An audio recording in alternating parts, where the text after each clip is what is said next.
Governing the Party, How the CPC Works, compiled by Chuntao. Chapter 3. What kind of party in power to build? After the end of the Cultural Revolution, an ideological emancipation movement of far-reaching significance was initiated in China, propelling China into a new period for reform and opening up as well as the socialist modernization drive.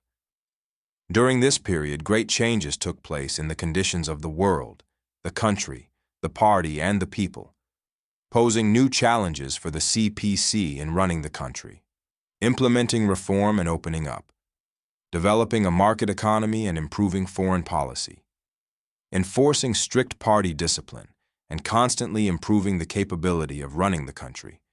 Chinese communists have withstood severe tests and strengthened their position as a party in power. U.S. scholar Kenneth Lieberthal said it is with the CPC that China maintains an astonishing administrative capability for such a large developing country of diversity. Kenneth Lieberthal, Governing China from Revolution. Through Reform, China Social Sciences Press, 2010, page 246. Managing party affairs is crucial. Deng Xiaoping, once regarded by Mao Zedong as his successor and as a tiny roly-poly guy in the eyes of the Western world, resolutely opened the door of China to the outside world after the Cultural Revolution ended. To persevere in and advance the reform and opening up policy, Deng put forward the goal to strengthen the building of a party in power, and he raised the ideas that success in China hinges on the party, and that we must manage party affairs to prevent trouble. The third plenary session of the 11th CPC Central Committee, held in December 1978, decided to re-establish the Central Commission for Discipline Inspection, CCDI, and Chen Yun, of high prestige within the party, acted as first secretary. This decision has powerfully guaranteed strict implementation of party discipline. Realizing that the work style of the party is a matter of life and death for the CPC, Chen led the CCDI to formulate several norms on inter-party political life, stressing that the whole party, especially senior officials, must firmly safeguard the unity of the party and strictly observe the party's discipline. On August 18, 1980, Deng delivered an important speech on the reform of the system of party and state leadership, emphasizing the importance of the system and charting the orientation to implement strict party discipline. During the process of amending the party constitution, he also required the party to be strict with its members. Chinese people believe that it is better to stand and take action than to just sit and talk. Going into action is crucial to implement strict party discipline.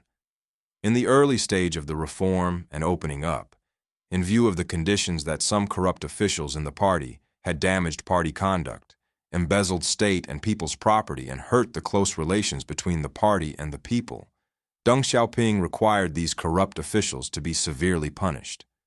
He said, "Some government functionaries have committed economic crimes so serious that they have caused the state to lose several million or even 10 million yuan.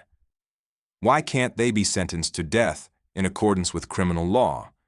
For example, in 1952, 2 persons were executed, one by the name of Liu Qingshan and another by the name of Zhang Zishan, and that had a great impact on society as a whole.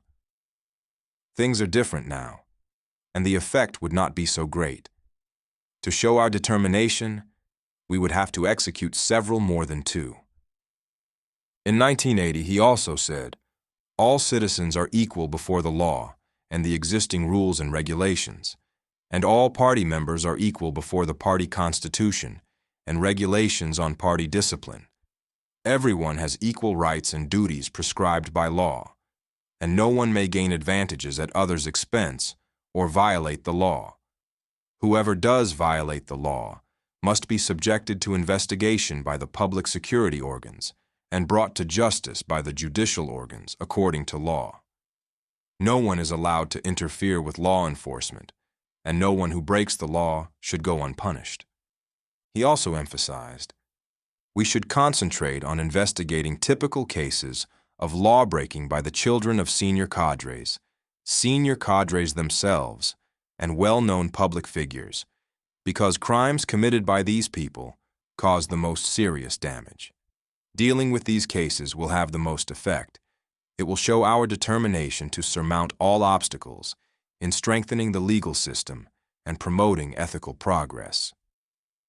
The 12th CPC National Congress stressed the strengthening of party building and decided to wage a party consolidation movement from 1983, aiming at rectifying the party's conduct and organizations in an all-round way.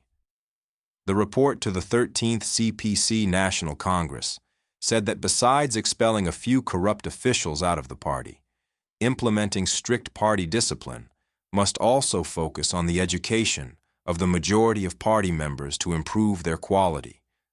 The party then severely punished profiteers with political backgrounds. Children of some leading officials, even living in heavily guarded compounds of central departments, were also arrested. In his talks during his inspection tour to South China in 1992, Deng warned the whole party, if any problem arises in China, it will arise from inside the Communist Party. Before that, in June 1989, he said, comrades of the Standing Committee should pay close attention to building the party. It is high time that this party was rectified. There can be no delay. The implementation of the correct political line must be ensured by a correct organizational line. Deng Xiaoping said, in a sense, whether we can manage our domestic affairs well, whether we can keep to the socialist road and adhere to reform and the open policy, whether we can develop the economy more rapidly, and whether we can maintain long-term peace and stability will all be determined by people. People here refers to party officials. After the Cultural Revolution ended, a major challenge for the CPC was how to train and select young and middle-aged officials as soon as possible when there were not enough trained younger officials ready to take over from older officials, so as to provide human resources to guarantee the governing of the country. On February 29, 1980, Deng Xiaoping said, I would like to ask the comrades present here to consider whether we can elect as members of the next Central Committee 50 people who are under 50 years old, and a fair number of delegates to the next National Congress of the party should also be under 50. If we can't achieve these two things, our next party Congress cannot be reckoned a success. Later on, the average age of party Congress delegates and members of the Central Committee should continue to fall. On August 18th of that year, he said, we should have freely promoted and used younger comrades with both professional knowledge and practical experience, on the condition that we bore in mind the 4 cardinal principles. For years, however, we failed to do so. Then, during the Cultural Revolution, a great many of our cadres were persecuted by Lin Biao and the Gang of Four, and our cadre work suffered seriously. That's one of the reasons why most of our present leaders at various levels are too old. The question of qualified personnel is mainly one of organizational line. We need to turn out large numbers of trained people, and our major task at present is to discover and promote fine young and middle-aged cadres, even if we have to bypass certain regulations. This is not just the whim of a few veteran comrades. It is an objective and pressing need of our modernization drive. Only by doing away with the outdated concept of the staircase, or by creating new staircases suited to the new situation and tasks, can we boldly break through the conventions in promoting cadres. But whether the staircases are new or old, we must not just pay lip service to the necessity of promoting young and middle-aged cadres. We must see to it that the really outstanding ones are indeed promoted, and promoted in good time. We must not be too hasty in this matter, but if we are too slow, We will retard our modernization program. Hasn't it already been delayed long enough? These quotes indicate the urgency of selecting young officials. Deng's thought on improving the force of officials was implemented step by step. The resolution on certain questions in the history of our party. Since the founding of the PRC, adopted by the 6th plenary session of the 11th CPC Central Committee, held in June 1981, required, on the basis of revolutionization, gradually reducing the average age of the leading cadres at all levels and raising their level of education and professional competence. This was the first time that 4 requirements for cadres had been raised in the party's important documents.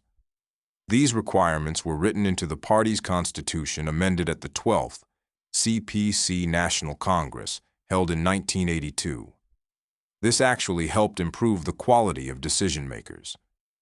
In his speech at the first plenary session of the Central Advisory Commission of the CPC on September 13, 1982, Deng said, "The problem of the aging of our cadres, if not critical, is at least very serious.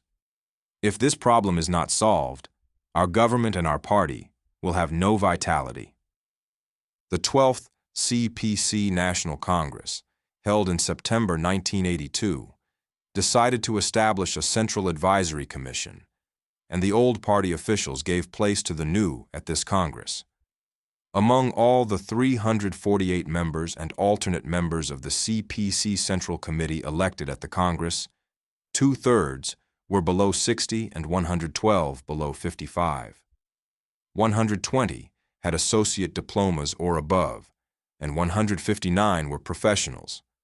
In this stage, the average age of members of the CPC Central Committee, the party's highest authority, was greatly reduced, and their level of education was remarkably raised. After the 12th CPC National Congress, the CPC Central Committee further implemented the 4 requirements for cadres, that they should be more revolutionary, younger, better educated, and more competent professionally. In 1986, Deng proposed to further reduce the average age of officials at the 13th CPC National Congress, saying that it would be wonderful if someday China had a contingent of fine 30 to 40-year-old statesmen, economists, military strategists, and diplomats.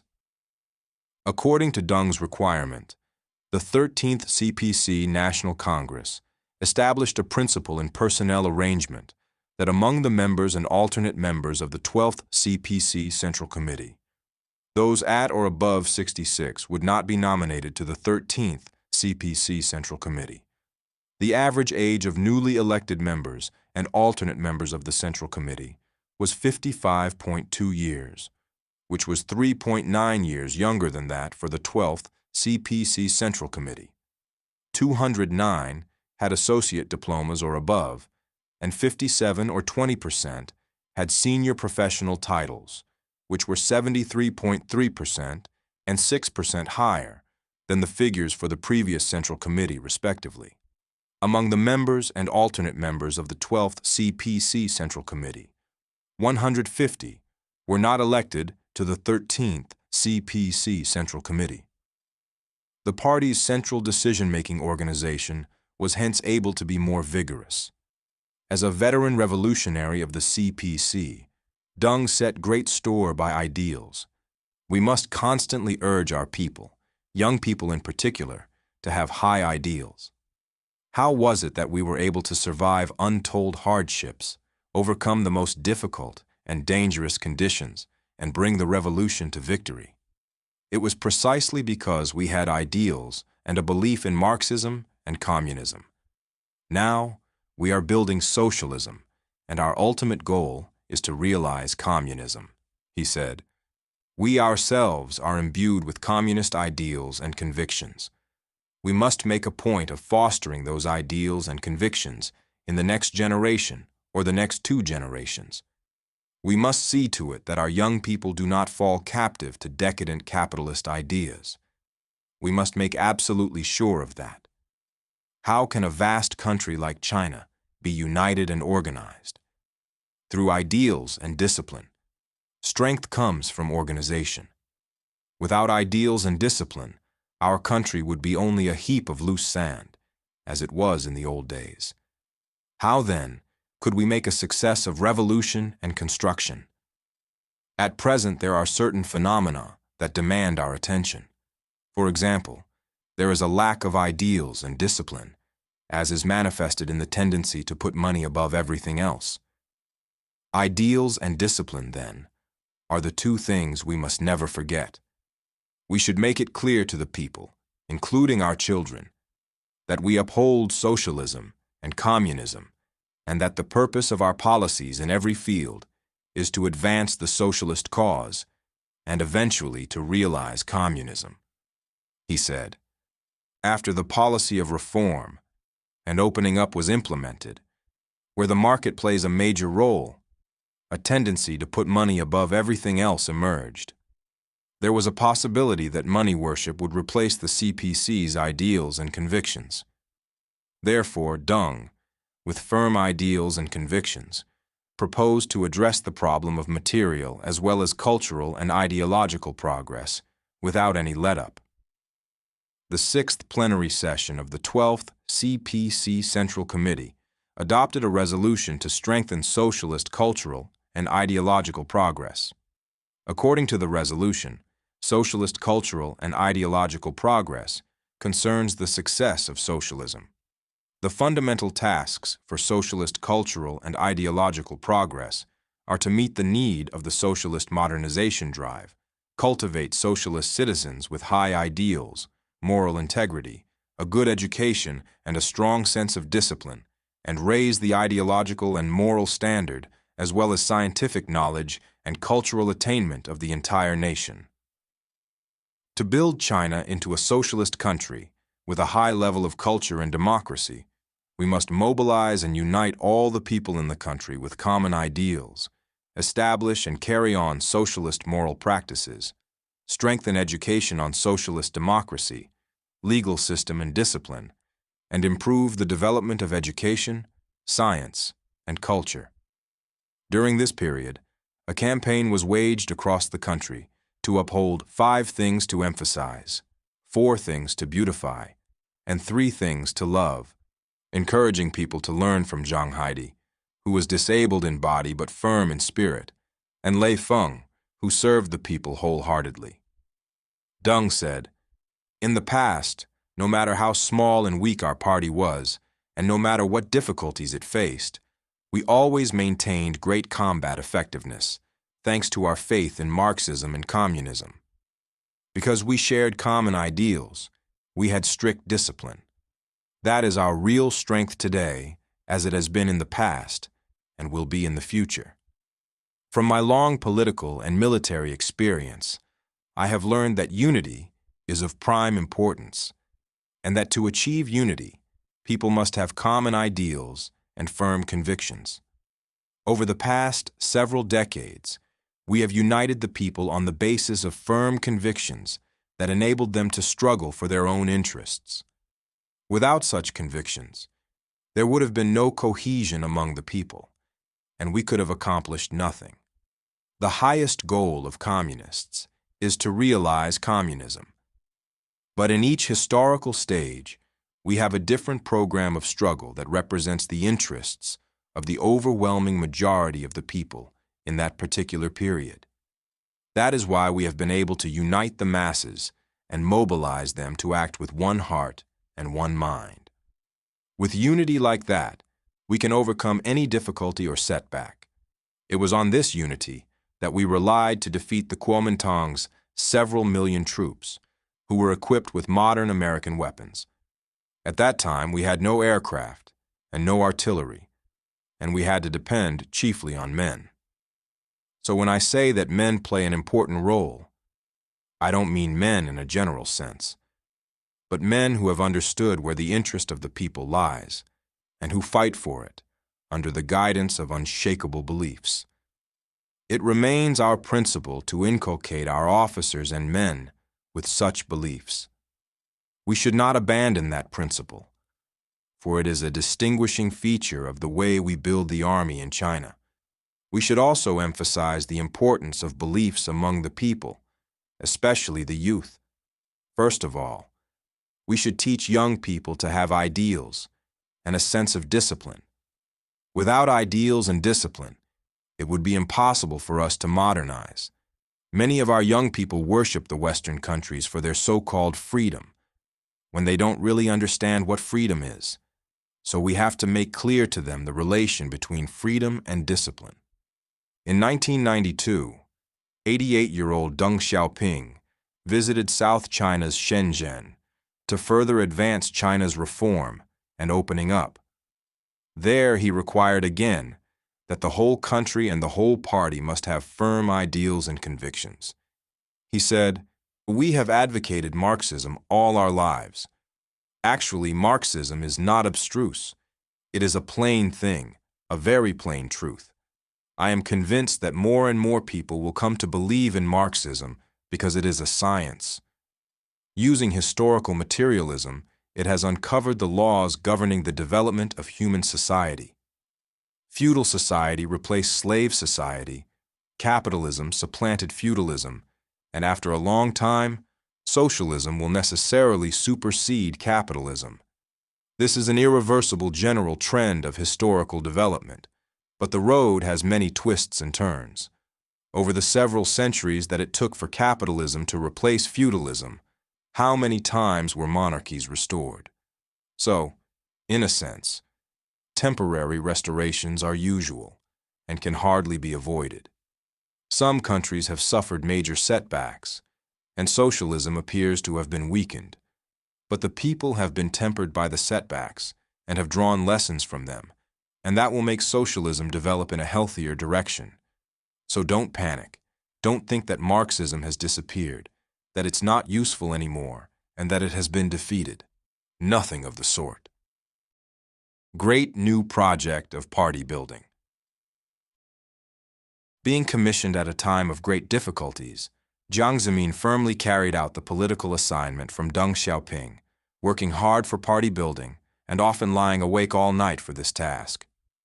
Not only proposing the new thought of the great new project of party building and the enforcing of strict party discipline, he also put forward the important thought of the three represents. What kind of party it should be, and how to build it are key questions that a party must answer constantly by combining the development of the times and the practice of running a country. Early in 1939, Mao Zedong proposed, in his introduction to the Communist, an inter-party magazine to build up, quote, a Bolshevized Chinese Communist Party, a party which is national in scale and has a broad mass character, a party which is fully consolidated ideologically, politically, and organizationally. The building of such a party is imperative for the victory of the Chinese Revolution, he said, regarding it as a great task. To achieve this purpose, Mao had taken many effective measures and successfully carried out the great project of party building. The number of party members had been enlarged, and the CPC had become a party in power. The third generation of the CPC's central collective leadership, with Jiang Zemin as its core, elevated party building to the height of a great new project by centering on the fundamental issue of what kind of party it should be built and how to build it. The fourth plenary session of the 14th CPC Central Committee, held in September 1994, adopted the decision on some major issues concerning strengthening party building, clearly raising the targets and tasks for the great new project of party building to make the party a Marxist political party that is armed with the theory of building socialism with Chinese characteristics, that serves the people wholeheartedly, that is completely consolidated ideologically, politically, and organizationally, that can withstand all trials and tribulations, and that is always at the forefront of the times. The 15th CPC National Congress, held in 1997, reiterated the second generation of collective leadership with Deng Xiaoping at the core, creatively applying Marxism-Leninism and Mao Zedong thought to present-day China, launched another great project of party building centering on what kind of party it should be, and how to build it under the conditions of reform, opening up, and the modernization drive. Facing the new century, the Central Committee is leading the entire party in advancing this great project. The project is designed to make the party a Marxist political party that is armed with Deng Xiaoping theory, that serves the people wholeheartedly, that is completely consolidated ideologically, politically, and organizationally, that can withstand all trials and tribulations, that is always at the forefront of the times, and that leads the people of the country in building socialism with Chinese characteristics. The 16th CPC National Congress, held in 2002, emphasized, in a large multi-ethnic developing country like ours, we must spare no efforts to strengthen and improve the party's leadership and fully advance the great new undertaking of party building if we are to rally the entire people to work heart and soul in building a well-off society in an all-round way and speed up the socialist modernization drive. Since the fourth plenary session of the 14th CPC Central Committee put forward the great new project of party building, the CPC had put into place a series of measures and issued various documents such as Opinions on Strengthening Party Conduct and Upholding Integrity, Circular on Acceleration of Training and Selecting, Excellent Young Cadres, Provisional Regulations on Selection and Promotion of Party and Government Officials, Regulations on the Work of CPC Local Committees, Trial, and Circular on Further Strengthening and Improving Party Building in State-Owned Enterprises, etc. These raised clear requirements on party building under new circumstances. Solid foundations are necessary for all the work. The CPC Central Committee held a national conference on the organizational work in rural communities. From then to 2000, the country reorganized party branches of 365,000 backward and underdeveloped villages. During an inspection in Beijing on November 8, 1995, Jiang Zemin said, to address problems in cadres, it was necessary to focus mainly on the need to study, to be politically minded, and to be honest and upright in the education of cadres. On November 25th, People's Daily published a commentary on the need to study, to be politically minded, and to be honest and upright. The need to study refers to study theories, knowledge, and technologies, with top priority on the study of theories. To be politically minded, a party official must be minded in political orientation, political stances, political discipline, political discriminability, and political discernment. To be honest and upright requires carrying forward the good traditions and work style developed in the long-term revolution and construction cause, upholding the truth, adhering to the principles, and fighting against harmful trends and corrupted practices in various forms. In November 1998, the CPC Central Committee decided to launch a campaign to educate the cadres at and above the county level in party spirit and conduct, focusing mainly on the need to study, to be politically minded, and to be honest and upright. According to the CPC Central Committee's requirements, this education campaign was carried out throughout the country in batches. In February 2000, members of the Standing Committee of the CPC Central Committee made investigation tours to 7 counties and cities and gave mobilization talks to the leaders of the counties and cities they visited. With success in this education campaign, the great new project was further consolidated. People's Daily published an editorial on July 1, 1989, calling on party organizations to focus on party building. On August 28th, the Political Bureau of the CPC Central Committee held a plenary meeting in Beijing, adopting a circular on strengthening party building. In the 1990s, many parties controlling state power for a long time in world countries and regions, especially communist parties, were forced to step down, which made the CPC better understand the building of a ruling party. In his report delivered at the 14th CPC National Congress, Jiang Zemin said, In the new historical period, there have been major changes in the environment in which our party functions and in the tasks it undertakes. Ideologically, politically, organizationally, and in terms of work style, it is faced with many new situations and problems. In light of the new realities, and in compliance with the party's basic line, we must adhere to the principle that the party handles party affairs, being strict with its members, improving party building, and exercising more effective power and leadership. This will make it possible for our long-tested Marxist Party to function better as the force at the core providing leadership in the reform, the opening to the outside world, and the drive for modernization. In the report delivered at the 15th CPC National Congress, Jiang said, "Tightening party discipline is the guarantee for maintaining the party's advanced nature and purity and enhancing its cohesiveness and fighting capacity." When addressing the fourth plenary session of the CCDI on January 14, 2000, he stressed that in order to run the state well, efforts must be made to strictly run the CPC well first. How to run the CPC strictly? Jiang raised 4 requirements. Leaders and officials must be educated and administered strictly. The selection and promotion of officials must follow strict rules. Officials must be under strict supervision. Illegal activities and violations of discipline among officials must be strictly investigated and punished without mercy.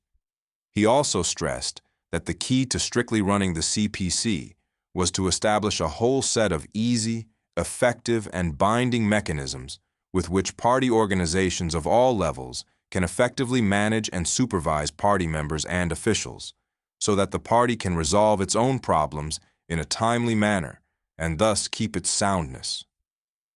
In his speech at the meeting, celebrating the 81st anniversary of the founding of the CPC on July 1, 2001, Jiang fully elaborated the principle of strictly running the CPC.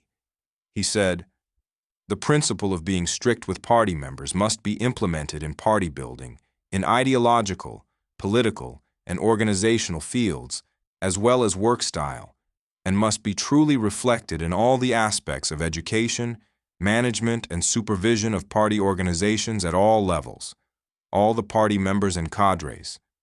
All the party organizations and members should act in strict compliance with the party constitution and other regulations of the party, and observe party discipline to the letter.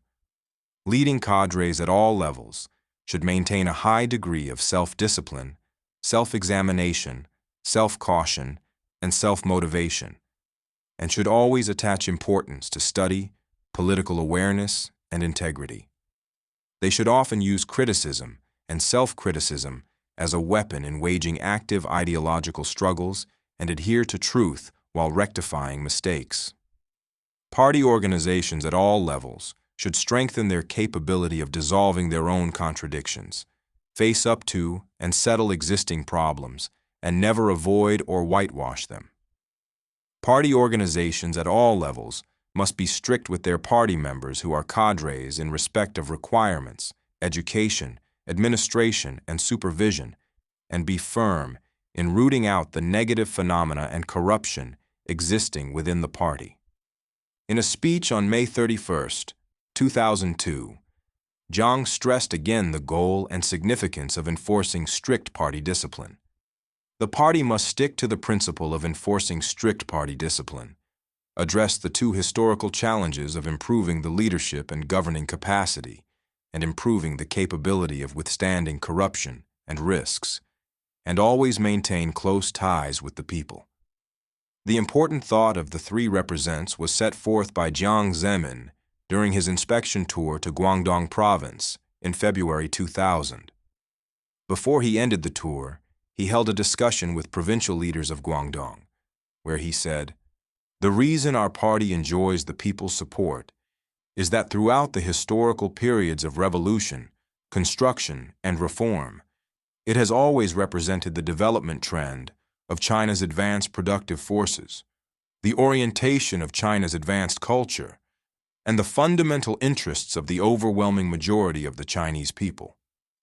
At the meeting celebrating the 80-year anniversary of the founding of the CPC on July 1, 2001, Jiang Zemin comprehensively elaborated the essence of the important thought of the three represents. The great new project of party building has been further advanced after the important thought of the three represents was put forward. In November 2002, the 16th CPC National Congress established the important thought of the three represents as one of the guiding thoughts the party must follow for many years to come. The important thought of the three represents has been put forward on the basis of a scientific judgment of the party's historical position. It includes the understanding of both the history of the CPC and the party's position in today's world. There are two major changes in the party's historical position.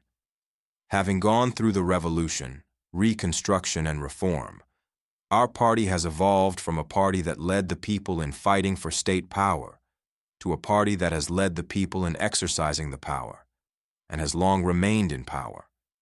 It has developed from a party that led national reconstruction under external blockade and a planned economy to a party that is leading national development while the country is opening to the outside world and developing a socialist market economy. These two changes also represent the deep changes in the domestic and international conditions the party faces. Developing from a revolutionary party to a party in power that leads national development, great changes have taken place in the party's historic tasks, programs, and goals to achieve, which requires the party to adopt different working systems, leadership system and the art of leadership, lines, principles, and policies, and the requirements on the party's advanced nature are also different from the past. Another major change in the party's historical position comes from reform and opening up. Establishment of a socialist market economy has realized new historic breakthroughs for the reform and opening up. It has also brought new opportunities for China's economic, political, and cultural development, and changed Chinese society profoundly, making the country more diversified in the economy, organizational forms, employment ways, interest relations, and income distribution, particularly in the structure of social classes. Accession to the World Trade Organization marked a new stage of China's reform and opening up, and since then the country has participated in economic globalization more widely and intensively. At that time, the CPC had 66 million members, most of whom were newly recruited, and the process of new leaders succeeding old ones kept going on.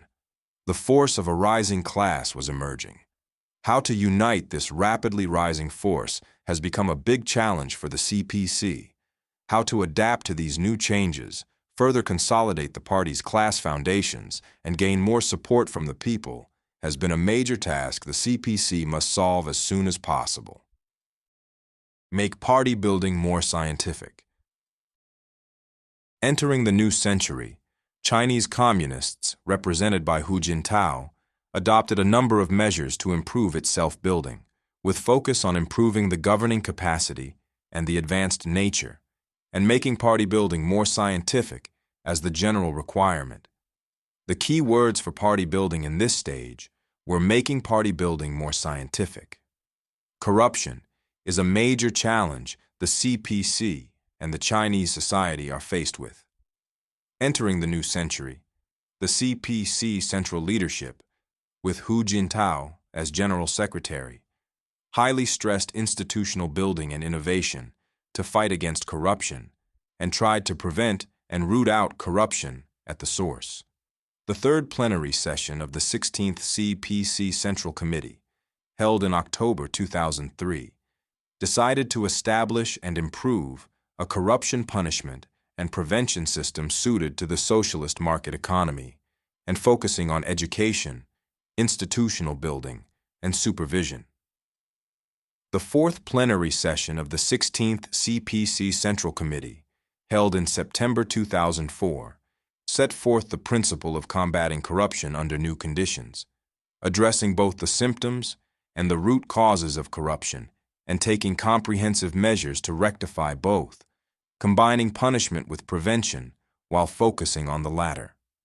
In January 2005, the CPC Central Committee released an outline on establishing and improving a corruption punishment and prevention system focusing on education, institutional building, and supervision, clearly defining the guiding thoughts, main goals, and working principles to establish a corruption punishment and prevention system.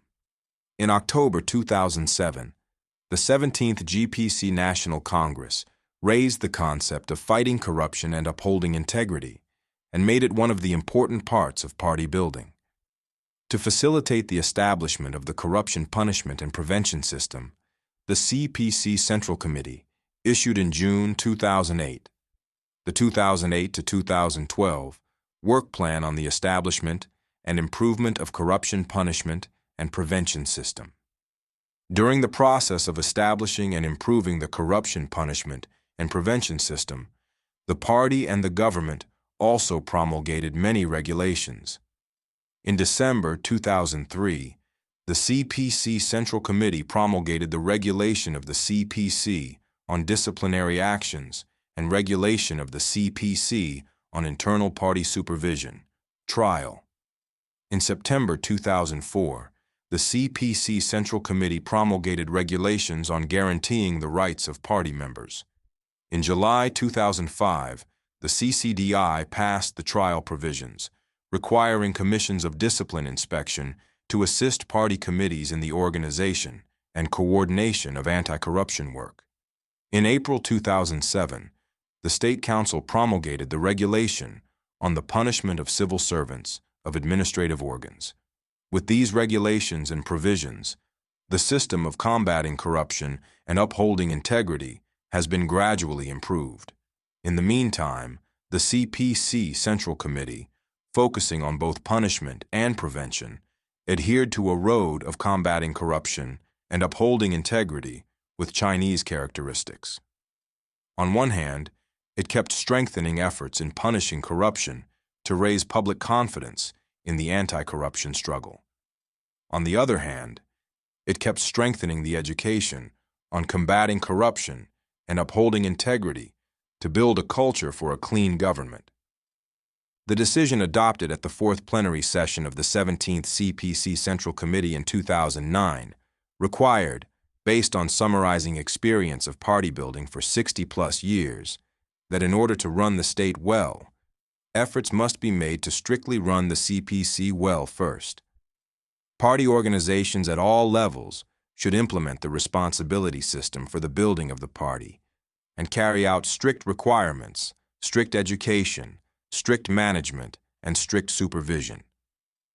Through criticism and self-criticism, party organizations at all levels must strictly enforce party discipline and regard improving party conduct and building a clean government as a matter vital to the party's very existence. The party must make unremitting efforts in combating corruption, resolutely correct bad practices damaging people's interests, and address problems within the party, so as to always maintain the advanced nature and purity of the party.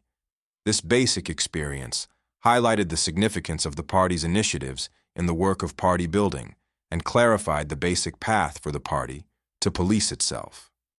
In his speech on July 1, 2011, Chuntao said, "At a time of profound changes in global, national, and intra-party conditions, we are now faced with many new developments, problems, and challenges in our effort to enhance the party's leadership and governance and its ability to resist corruption and degeneration and to withstand risks and to strengthen its governance capacity and advanced nature. We are facing long-term, complicated, and severe tests in governing the country, in implementing reform, and opening up and in developing the market economy, as well as tests in the external environment. And the whole party is confronted with growing danger of lacking in drive, incompetence, divorce from the people, lacking in initiative, and corruption. It has thus become even more important and urgent than ever before for the party to police itself and impose strict discipline on its members. The National Bureau of Corruption Prevention said on its website on May 14, 2012, that between 1982 and 2011, 4.2 million party and government officials were punished for discipline violations, of whom 465 were provincial and ministerial level officials, and 90 were charged for graft. From 2003 to 2011, more than 42,000 party members and officials faced judicial organs on corruption charges. This demonstrated the CPC's resolution to improve party conduct. It proved that enforcing strict party discipline was never merely a slogan or a temporary campaign, but was really carried out in the party's work and helped the party advance in improving its conduct and combating corruption. Lack of progress means falling behind. Looking back over the histories of world political parties, we will find that an important part of a political party's vitality is that it must be able to survive and develop through reforming itself in accordance with changing conditions in order to better adapt to the environment. Entering the 21st century, Chuntao set forth the great new project of comprehensively advancing party building in a more targeted approach, constantly building the party ideologically, organizationally, and institutionally, improving party conduct and combating corruption in a spirit of reform and innovation. In his speech on July 1, 2011, Chuntao said, "We must recognize the new realities, continue to guide party building with scientific theories, study and solve major theoretical and practical issues in party building, in a spirit of reform and innovation, focus on building a moderately prosperous society in all respects and accelerating socialist modernization, fully appreciate and apply the law governing the development of Marxist ruling parties, promote comprehensive progress in the great new undertaking of party building, and make party building more scientific." The party's governance capability concerns how scientific the party building will be. The more scientific the party building is, the higher the party's governance capability will be, and vice versa. The fourth plenary session of the 16th Central Committee, held in September 2004, adopted a decision on enhancing the party's governance capability. According to the decision, the party's governance capability referred to its ability to put forth correct theories, guidelines, principles, policies, and tactics, lead in the formulation and enforcement of the Constitution and laws, adopt a scientific system and mode of leadership, mobilize and organize the people to manage state and social affairs, economic and cultural undertakings according to law, effectively run the party, the state, and the military, and build a modernized socialist country. The CPC Central Committee thought that to enhance the governance capability, the party must fulfill 5 tasks: constantly improve the capability to develop socialist market economy, socialist democracy, an advanced socialist culture, and a harmonious socialist society, and handle international affairs. In order to enhance the party's governance capability, the CPC Central Committee, based on the structure of training already existing, set up 3 new executive leadership academies in Pudong, Jinggangshan, and Yan'an to strengthen training of party officials at all levels. In the meantime, the CPC strengthened building of primary party organizations, especially those in rural areas. In improving inter-party democracy, the Political Bureau of the CPC Central Committee has established a system under which it reports work to the CPC National Congress, and standing committees of local party committees report to plenary sessions of local party committees on a regular basis to receive supervision. New efforts were also made in improving the transparency of party affairs. In June 2010, spokesmen of 11 departments, such as the CCDI and the Organization Department of the CPC Central Committees, made their debut, showing an image of openness and transparency of the CPC. The CPC also regarded improving the party's vanguard nature as the key to comprehensively advancing party building. In November 2004, the CPC Central Committee issued a document to launch a campaign to educate party members to preserve their vanguard nature. The campaign started in January 2005 and lasted 1.5 years in 3 batches, focusing on reform, development, and stability. The campaign stressed both education and daily production and work. Some practical and effective new systems were set up during the campaign, promoting the building of long-term institutions to preserve the vanguard nature of party members. During the education campaign, the entire party had an in-depth study of the rules and enriched the theories of preserving the vanguard nature. When addressing the special lecture on preserving the vanguard nature in the new period held by the CPC Central Committee on January 14, 2005, Chuntao raised for the first time the major task of strengthening the party's vanguard nature. The vanguard nature is the source of life and strength for a Marxist party, he said. At the rally to celebrate the 85th anniversary of the founding of the CPC and summarize the education campaign to preserve the vanguard nature of party members, held on June 30, 2006, Chuntao said the vanguard nature of the CPC was incarnated in that it always regarded Marxist theories as its guide, regarded realizing socialism and communism, conforming to the laws concerning the development of human society as its steadfast conviction and lofty ideal, regarded building the party for public interests and exercising governance for the people as the essential requirement, regarded democratic centralism as its fundamental organizational and leadership system, and regarded the overwhelming majority of the people as its source of strength. He also warned the entire party that even if you had played a pioneering role in the past, there is no guarantee that you will always do so. The fact that you are playing the role now does not mean that you will be progressive forever.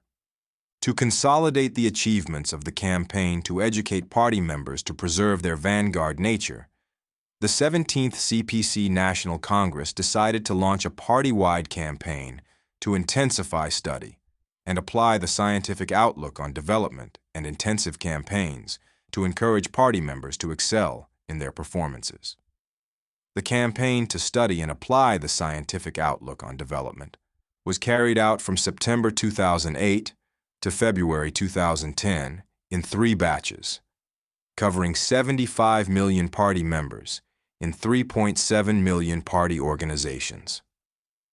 The target of the campaign: improving understanding, solving outstanding problems, innovating systems and institutions, promoting scientific development and enhancing primary party organizations, was realized with remarkable success.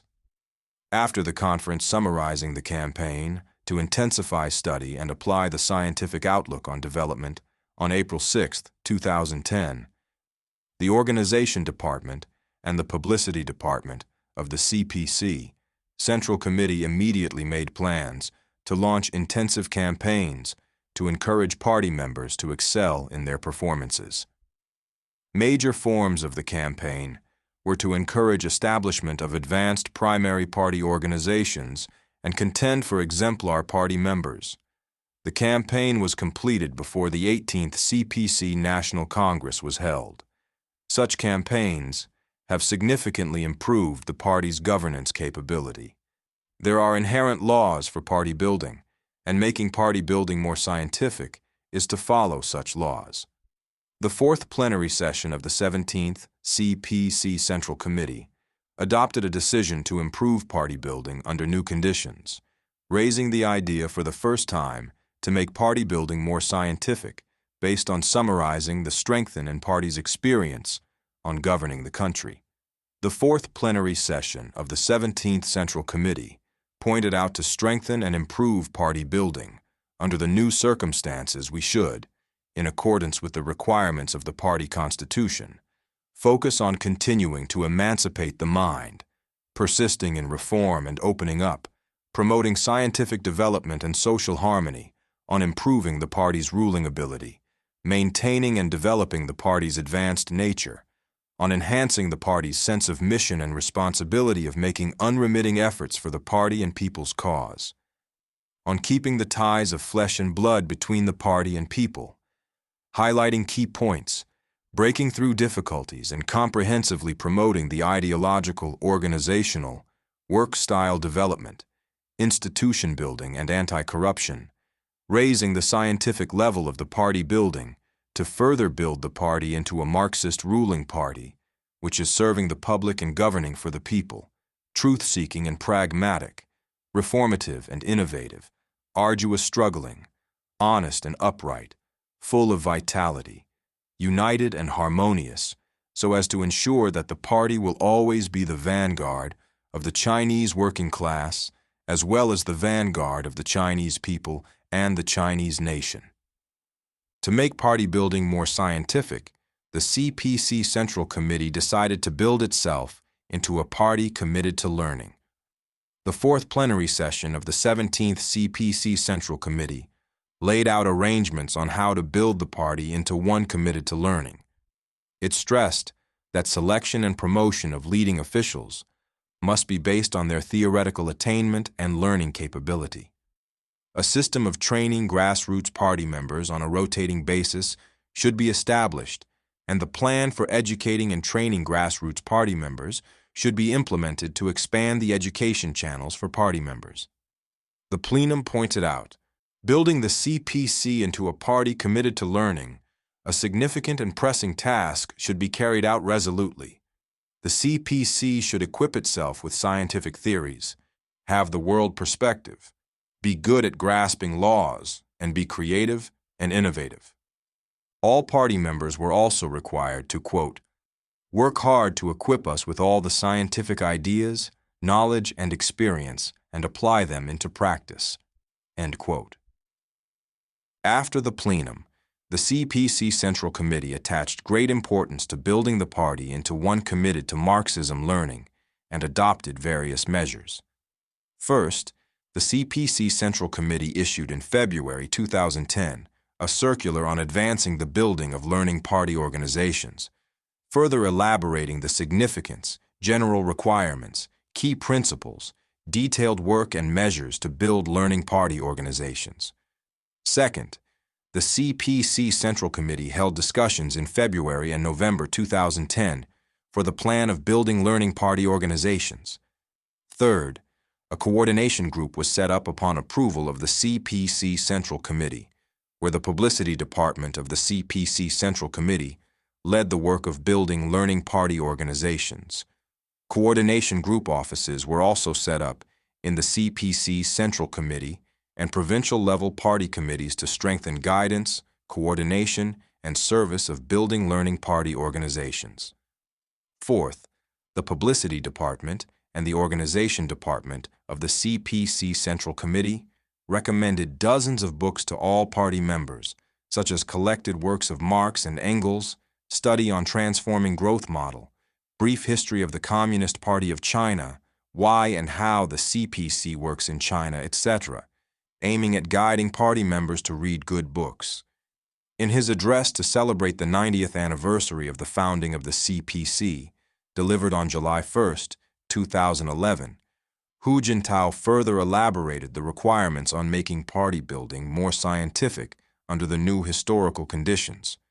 He said, to make party building more scientific under the new historical conditions, we must continue to free up our minds, seek truth from facts, advance with the times, adapt Marxism, both to China's conditions and to the current times, and make it known to the general public so as to raise the ideological and political awareness of the whole party. We must recruit people on merit, without regard to their origins, adhere to the criterion of evaluating cadres in terms of both political integrity and professional ability with priority given to integrity, and encourage outstanding individuals in all fields to join the cause of the party and country. We must follow the principle of putting people first and governing for the people. Firmly adhere to the Marxist viewpoint on the people. Purposefully implement the mass line of the party, and maintain close ties between the party and the people. We must follow the principle of fighting corruption in a comprehensive way, addressing both its symptoms and root causes, and combining punishment with prevention with emphasis on prevention. We must intensify efforts to improve party conduct, uphold integrity, and combat corruption so as to maintain the advanced nature and integrity of the party as a Marxist political party. We must place power, party affairs, and party members under institutional safeguards, improve democratic centralism, and promote party building in an institutionalized and standardized way and through due process. The 18th CPC National Congress, held in November 2012, laid out arrangements on party building to build the party into an innovative, service-oriented, and learning party by focusing on strengthening the party's governance capacity, advanced nature, and purity. It takes good iron to make good products. In November 2011, the relay baton of the CPC was passed on to the new central leadership with Xi Jinping as General Secretary. At this time, the CPC had 87 million members in 4.3 million party organizations, even more than the population of a middle-sized country. It is never easy to govern such a huge party. Soon after assuming his office, Xi said examination for the party was far from the end, and all the leading officials and party members must withstand various tests and examinations for the expectations of the people. He required leading officials to regard party building as the most important part in their political achievements. Under the leadership of Xi, the CPC has been adhering to enforcing strict party discipline in accordance with rules. Issuing a combination of targeted and effective measures, the CPC has ushered in a new stage of party building. Many people thought that the CPC seized state power, merely relying on the military and publicity. This is a one-sided view. The CPC's success in seizing state power is closely connected with the firm ideals and convictions of the party. Conversant with the history of the CPC, Xi emphasized that the history of the party and the country must be a required course. In his view, the worldview, an outlook on life, and the sense of values of party members are of vital importance. With mistakes in the ideals and convictions of party members, the party would face serious problems. The most important task for enforcing strict party discipline is to strengthen the ideals and convictions of party members. Xi has often said that to be firm in our ideals and convictions will harden our bones, while an absence of ideals and convictions, or wavering in our ideals and convictions, will lead to fatal moral weakness. The first condition for enforcing strict party discipline is that party members and officials must have firm ideals and convictions. The lofty ideal of communists is to realize communism, and their common ideal is to build socialism with Chinese characteristics. To realize this ideal, communists must have firm conviction in communism. Communists' faith in Marxism, socialism, and communism is their political soul and sustains them in all tests. This sentence was written into the report to the 18th CPC National Congress upon the request of Xi Jinping. It is such ideals and convictions that have made the CPC grow steadily over the past 90-plus years. A major problem the CPC is now facing is that some party officials are not firm in their faith. Some are skeptical about communism, considering it a fantasy that will never come true. Some do not believe in Marxism-Leninism, but in ghosts and gods. And they seek spiritual solace in feudal superstitions, showing intense interest in fortune-telling, worship of Buddha and God's advice for solving their problems. Some have little sense of principle, justice, and right and wrong, and perform their duties in a muddle-headed manner. Some even yearn for Western social systems and values, losing their confidence in the future of socialism, and others adopt an equivocal attitude toward political provocations against the leadership of the CPC. the path of socialism with Chinese characteristics and other matters of principle. Passively avoid relevant arguments without the courage to express their opinions, or even deliberately deliver ambiguous messages. The most dangerous moment is when one wavers in or begins to show doubt about one's ideals and convictions. Some party members and officials acted improperly due to mistakes in their worldview, outlook on life and sense of values, and due to lack of ideals and confused faith. Faith and convictions are not innate. To build diamond-hard bodies with firm faith, party members must guide their actions with theories and be intellectually firm as communists. Therefore, the CPC has not only strengthened publicity of model members of the party, but also strengthened the education of party officials on their party awareness by training institutions at all levels. Cadre training academies have also been established in places of moral significance: Jinggangshan, Yan'an, Sibaipo, and Hongqiku, where party officials are educated in a vivid manner to keep firmly in mind the purpose of the party.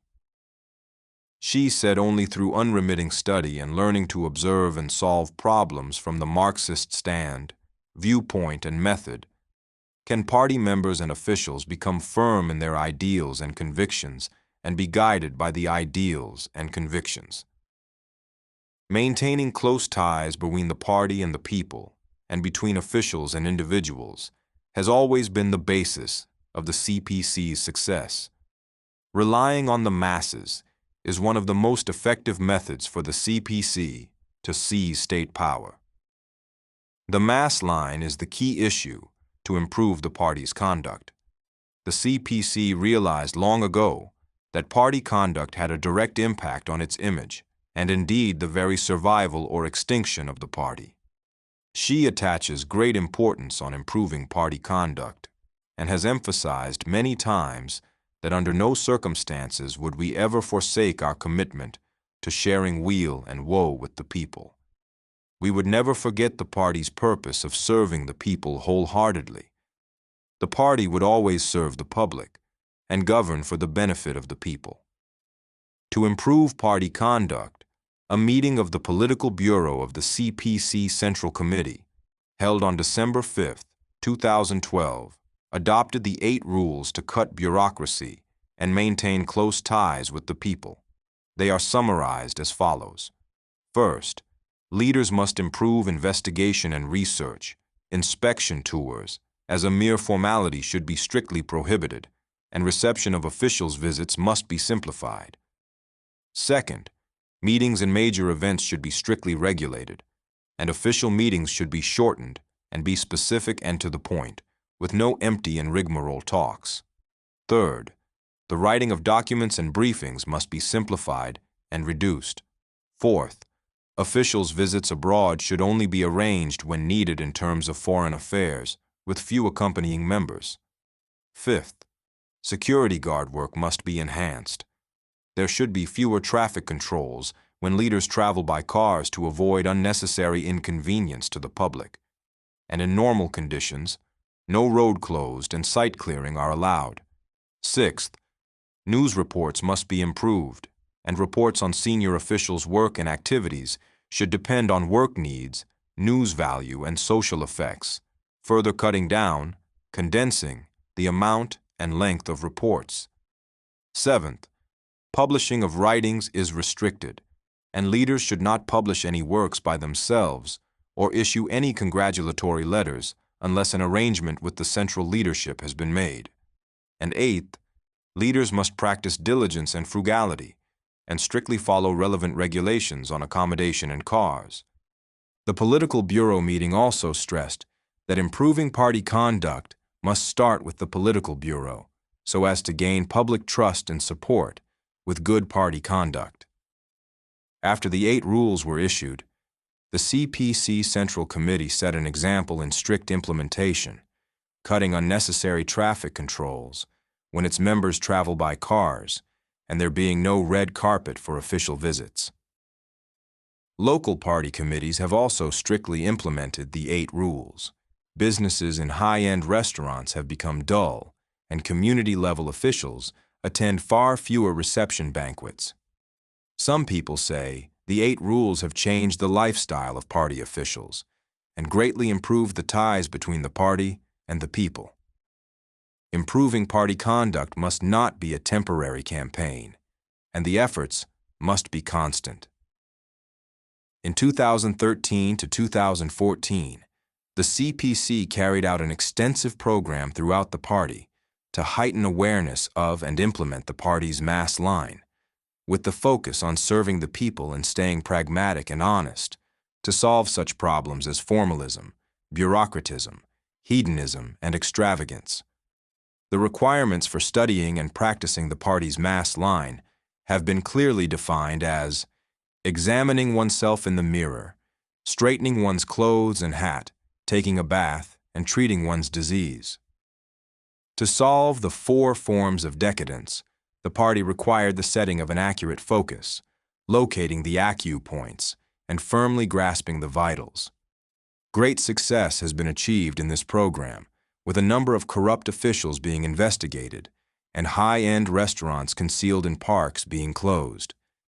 Soon after the program ended, the CPC carried out a special education campaign of 3 stricts and 3 earnests among officials at or above the county level, which required leading officials to be strict in self-development, the exercise of power and self-discipline, and be earnest in making plans, opening up new undertakings, and upholding personal integrity. This special education campaign has consolidated the achievements of the education program on the party's mass line, greatly enhanced party officials' awareness in thought, conduct, and party spirit, and further improved the political atmosphere. In 2016, the CPC Central Committee decided to carry out a campaign throughout the party to study the CPC Constitution and rules, study the speeches by Xi Jinping, and be qualified party members, with the aim of extending enforcement of strict party discipline to the community level and further solving problems among party members in thought, organization, conduct, and discipline. Party officials were urged to apply what they learned to solve real problems. All these well-planned intensive study and education campaigns have helped further improve the party's conduct.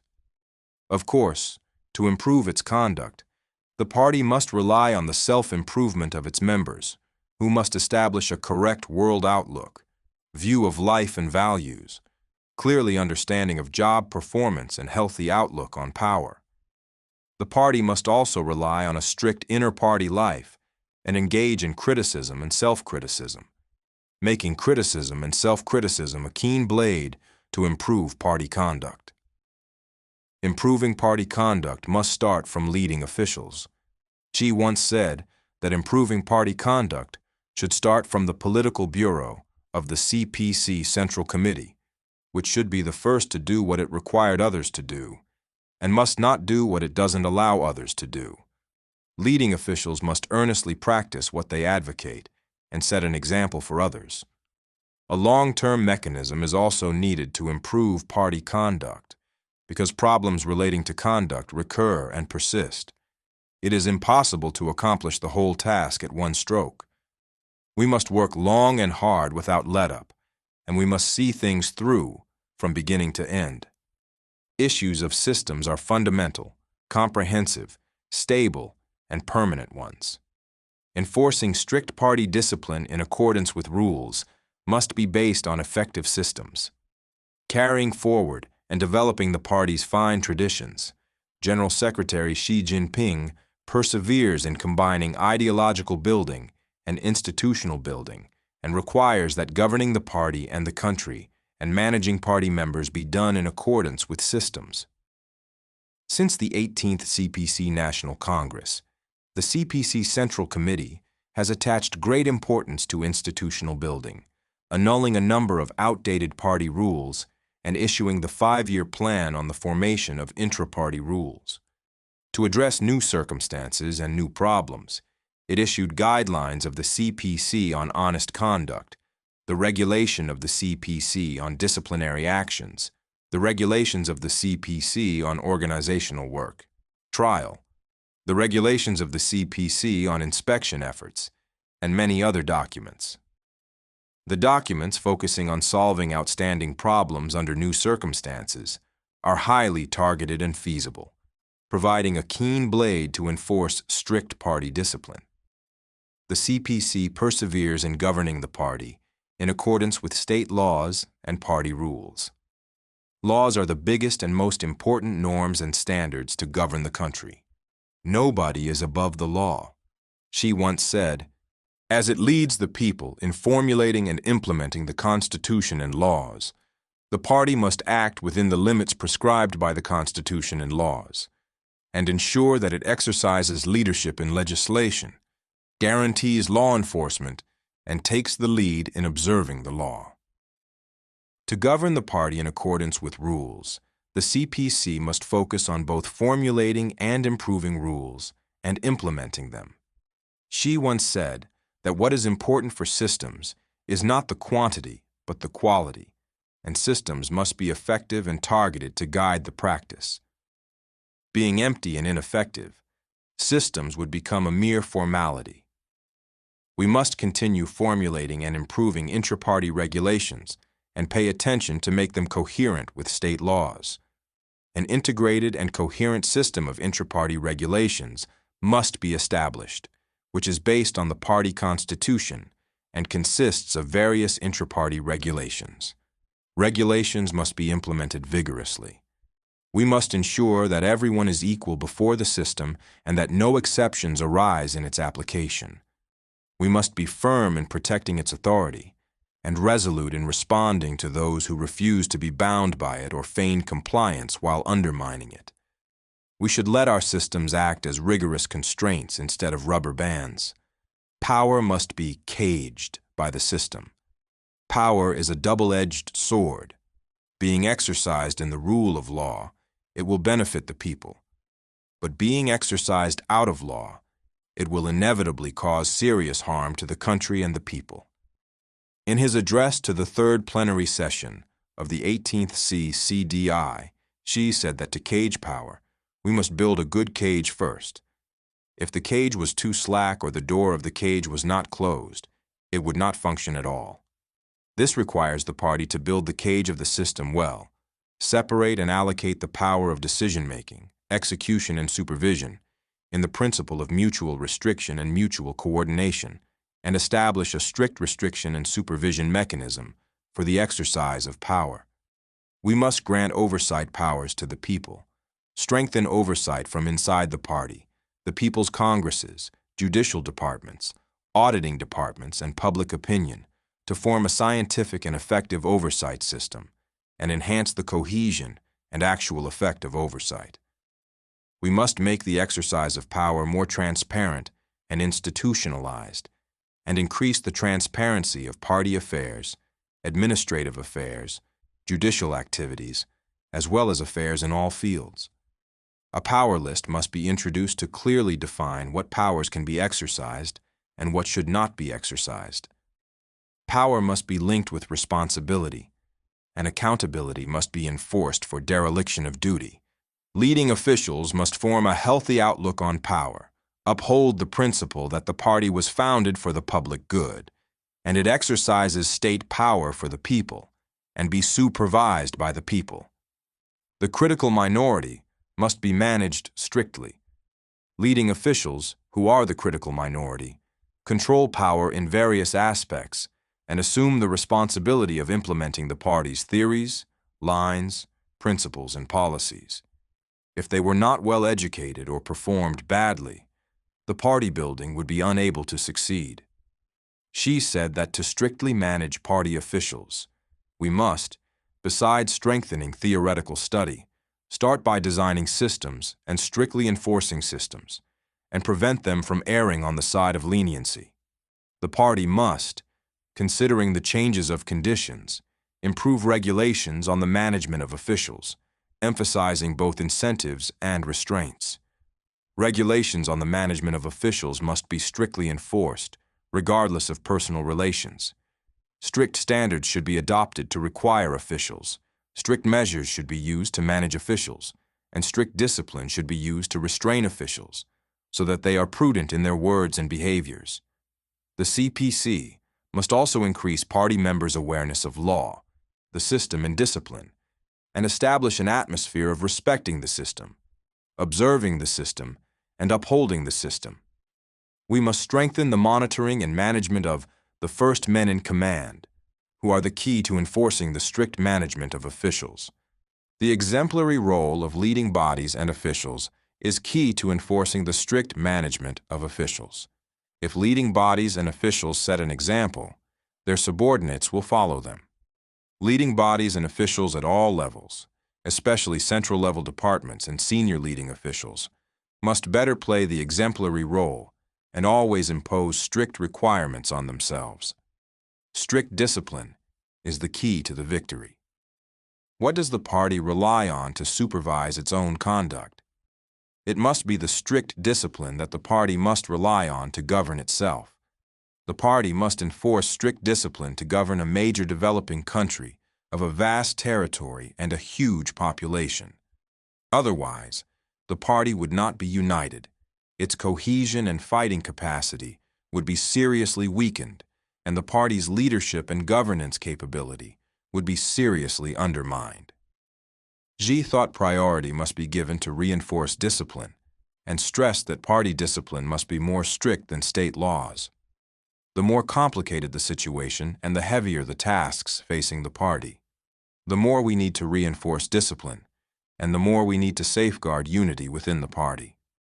In this way, we can ensure that the whole party is unified in terms of determination and synchronized in actions and progress. Nothing can be accomplished without norms and standards. Norms and standards of the CPC include the party constitution, party discipline, state laws, as well as fine traditions and working procedures the party has established during the long-term practice. To run the party with strict discipline, the party must start by strictly observing the party constitution. As the fundamental rule of the party constitution is the general norm and standard that the whole party must follow. Every party member must enhance his or her understanding of the party constitution, observe the constitution in both words and actions, and maintain in all circumstances a firm political belief, political stance, and political orientation.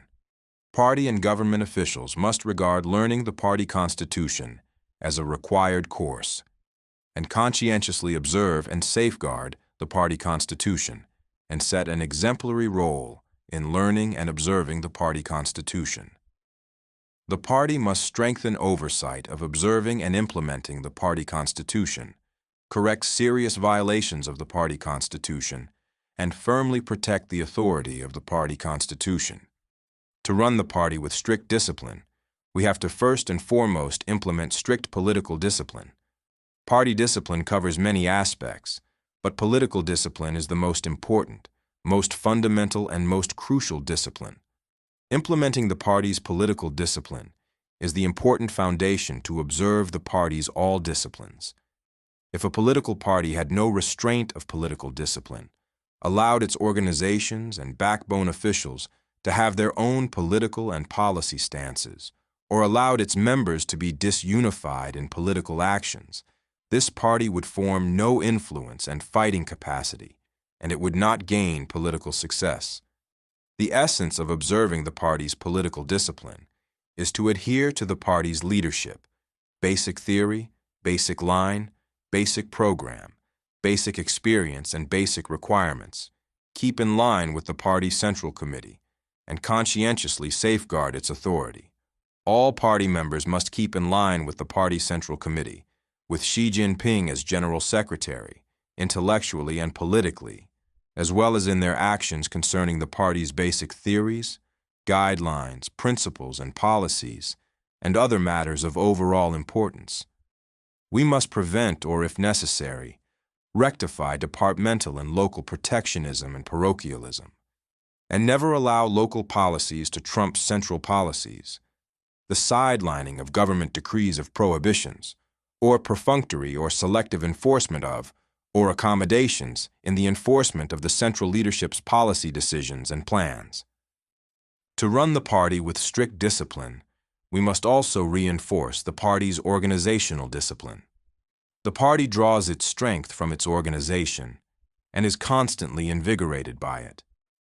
The CPC is a party based on the Marxist principle of building a party, with democratic centralism as its fundamental organizational system and leadership system. Close-knit organizations are the glorious tradition and unique advantage of the party. The reform and opening up as well as the development of a socialist market economy have caused problems to the inter-party life that should not be underestimated. Weak organizational awareness and slack organizations are problems that must be seriously addressed. In order to reinforce the party's organizational discipline, we must enhance our party spirit, observe our organizational system, strengthen organizational management, and implement organizational discipline. All party members must always remember that we are first and foremost CPC members, and we are part of the organization. Keep the party in the highest place in our hearts, and at all times identify ourselves with it. We must trust, rely on, and obey the organization. The party's organizational systems, such as democratic centralism and intra-party organizational life, must be strictly enforced. Party members should remain loyal to the organization, developing a correct attitude toward the party organization and matching deeds to the words. Leading bodies and officials at all levels must rigorously follow the reporting system. Party organizations at all levels must fully observe organizational discipline, making no exceptions in this regard. We must be meticulously careful in enforcing party discipline and prevent our institutions from becoming a facade. She emphasized that party discipline must be more strict than state laws. Our compliance with party discipline should be unconditional. We must turn our words into actions and make sure that party discipline is fully implemented and any violation is investigated. We must not allow our findings to become a dusty document resting on the top shelf, he said. Leading officials must set good examples for other party members in observing party discipline. Party organizations at all levels must assume the responsibility to implement and uphold party discipline, and have the moral fiber to denounce and rectify violations of party discipline. Since the 18th CPC National Congress, the CPC, in order to win public trust, has remained resolute in wiping out corruption and showing zero tolerance for it, catching both tigers and flies, referring to high-ranking offenders as well as petty ones. More than 100 provincial and ministerial level officials have been removed from posts during the anti-corruption campaign across the country. The deterrent effect for which officials dare not commit corruption has been fully released, and an environment where officials cannot and wish not to commit corruption has been established. The anti-corruption campaign has achieved overwhelming success. Recognizing that the CPC dares to crack the tough nuts in combating corruption, common people in China have a high opinion of the campaign. Since the end of 2012, several high-ranking corrupt officials such as Zhou Yongkang, Xu Kaihu, Guo Boxiong, and Ling Jihua have been punished by party discipline and state laws, and the cliques and factions they formed have also been thoroughly smashed. Facts of combating corruption prove that in China, people who violates party discipline and state laws, whoever he is and whatever position he holds, will be fully investigated and severely punished. Many worms will disintegrate wood, and a big enough crack will lead to the collapse of a wall. We must be tough in cracking down on corruption and ensure that all cases of corruption are investigated and that all corrupt officials are punished. We should deal with cases of corruption of leading officials in leading bodies, as well as misconduct and corruption problems that directly affect the people's livelihood. All are equal before the law and party discipline. Whoever is involved in a corruption case must be thoroughly and impartially investigated. We must tirelessly combat corruption and always remain vigilant against it.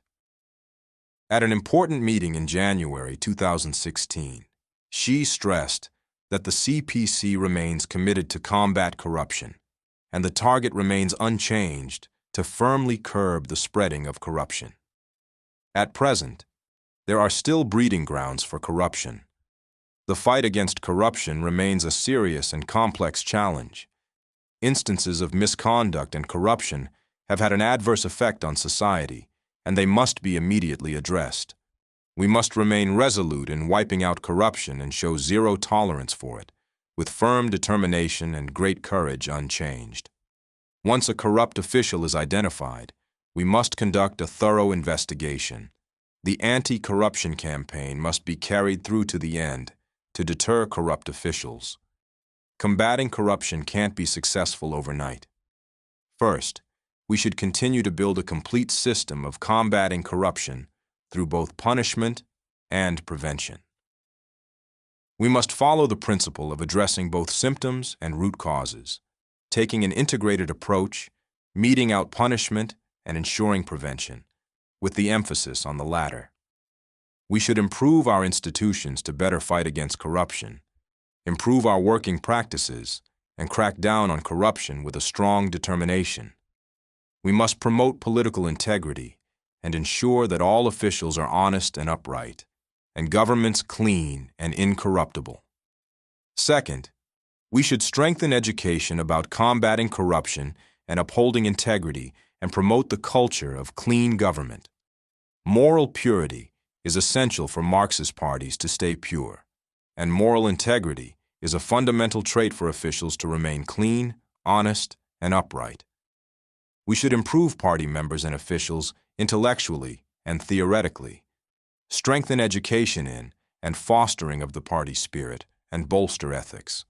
We should encourage and guide party members and officials to adhere to their convictions and ideals, be intellectually firm as communists, become morally stronger to pursue clean government, and build up their psychological defenses against corruption and degeneracy. Third, we should improve our institutions to better fight against corruption. It takes good iron to make good products. We must reform the party's discipline inspection system to better combat corruption and improve, during the process of comprehensively deepening the reform, the system for internal party supervision, democratic supervision, judicial supervision, and supervision by public opinion. We must enhance checks and supervision over the exercise of power, make sure that power is caged by the system, form a punishment mechanism to deter corruption, a warning mechanism to prevent corruption, and a guarantee mechanism to curb corruption, and eliminate any breeding grounds for corruption. We must improve the discipline inspection system at both the central and local levels, so that it covers all regions, all sectors, all enterprises, and all public institutions. The inspection system must be ensured to be an important measure to improve party conduct, uphold integrity, and root out corruption, an important method for party organizations of the higher levels to supervise those of the lower levels, and an important way to combine internal party supervision and public supervision, so as to powerfully support the enforcement of strict party discipline. In combating corruption, party committees should be duty-bound, while discipline inspection commissions should take on supervisory responsibilities. The accountability system must be enhanced, with accountability for dereliction of duty being a normal practice. End of Chapter 3.